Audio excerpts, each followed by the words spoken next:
Right here? No. Just one more question on the microorganisms breaking down the oil. Would it be on a magnitude where the carbon dioxide produced could increase the acidification in the Gulf of Mexico? Not overall. I don't think it would be significant. Maybe in a very localized area, but not overall. Jeff, this guy in front of you. We have one over there, and then oh no.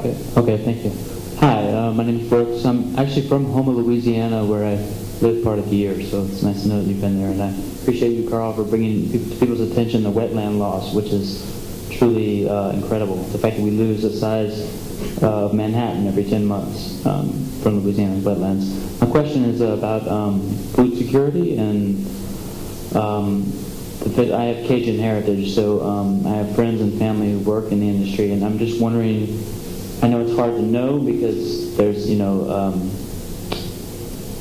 don't know if there's a way to know, but like how what are the long-term effects on the shrimp, on the fish, or is it, and all the oil that was dispersed, the millions of barrels of oil that was dispersed, how, what any predictions on the effect of that, and how can we know since it's underneath the Gulf?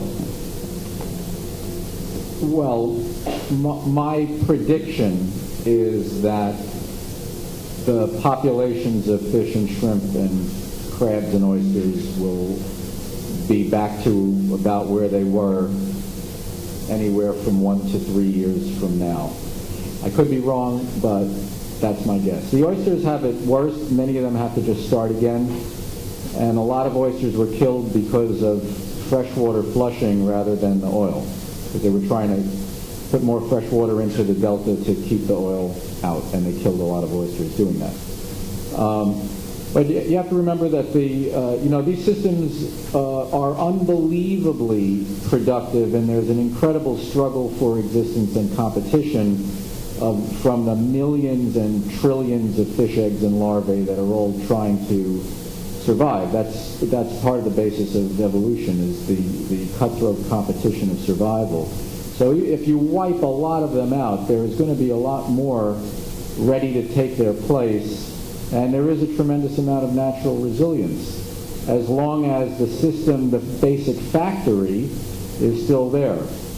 But if the wetland disintegrates, as it's doing, then the factory won't be there, and then you will have a tremendous decline in the ability of the whole region to produce. It's not an accident that the Gulf produces about a third of the nation's seafood. It's because of the incredible productivity of those truly vast wetlands. Those wetlands are shockingly extensive, and if they go away, it will make a really big difference. I'm sure what's gone away has made a very big difference already. I'm just going to want to add quickly that there's a very easy answer to your question, and that is that because these fisheries have very accurate reports of landings, we're going to know immediately in a year, we're going to get a number for all of these fisheries right away. That's the nice thing about reports. You also have to realize that this year, all those fish and shrimp and crabs got a real break because there was no fishing for a year. Yeah, you stole my thunder. That's just what I was going to say. And that is that there's probably going to be a bounce if there was not significant damage. But the other problem is that these fisheries are also notoriously variable from one year to the next. So it's probably going to take 8 or 10 years to figure out what it's like to compare it to the previous 8 or 10 years. And then we'll know. But that's going to be very straightforward. What's not going to be straightforward is what Dr. McElroy talked about, and that is some of the subtle effects of toxic substances at low concentrations on developmental stages. And that's where the research is going to have to be concentrated.